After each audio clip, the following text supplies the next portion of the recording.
And I take it that this cash rate underpins all the other interest rates in the economy. Is that the notion? By the government controlling that one, they have a sort of indirect control over all the others.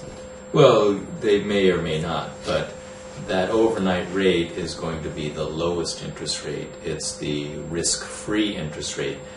Interbank overnight lending is riskless lending.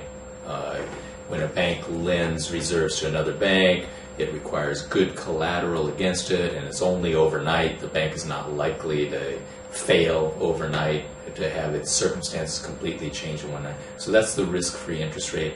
All other interest rates are set as a spread to that, and the central bank might manipulate that overnight rate to try to affect, say, home mortgage rates. Well, there's a lot of slips there. You may raise this one and not be able to push up the home mortgage rate. You may lower it and not be able to lower. So there's a lot of slips there. But just getting back to this... you can, just on that, you can get perversity. It's what you're referring to is what we call the yield curve. Mm-hmm. And the yield curve just describes the returns against the temporal maturities of different types of financial assets.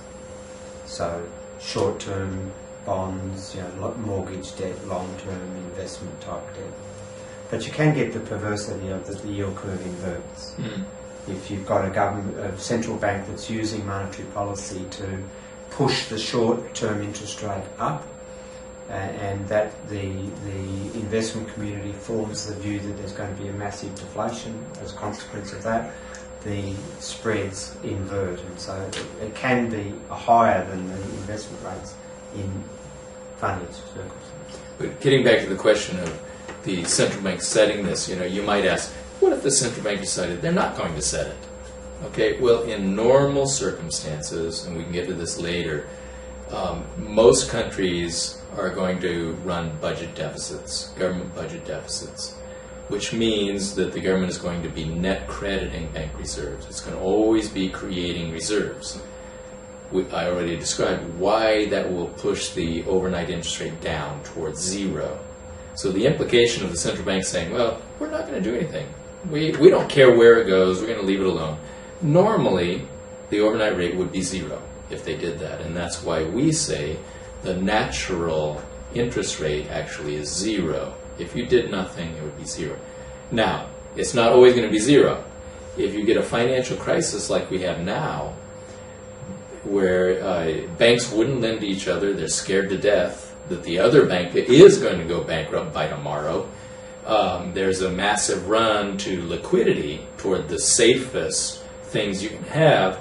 Well, the safest thing you could have if you're a bank is a deposit at the Fed or a deposit at the Central Bank of Australia. And so the demand for reserves can, in a crisis, even become infinite. Okay? And in that case, it's not true that the interest rate will be zero. It will rise. So in those periods, that's when you see the Fed or other central banks around the world lending reserves almost without limit to satisfy that demand. And then finally, you can see cases where governments run surpluses. You guys have ran a surplus for several years. We did it for 2.5 years. And in those cases, budget surpluses are always pulling reserves out of the economy. People are surrendering their bonds in order to pay for the budget surplus. The banks are losing reserves, and in that case, the overnight rate can just continue to climb.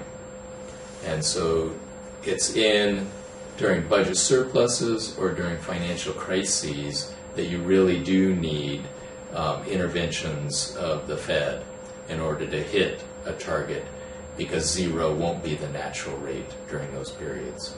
But most of the time, central banks don't want zero. They believe that they're controlling the economy. When they set their interest rate target, whether they're correct about that or not is disputable, but they think they're doing that, and so they don't want the natural rate. They want to be able to set it where they want it. And then that requires they will have to intervene by selling or buying bonds.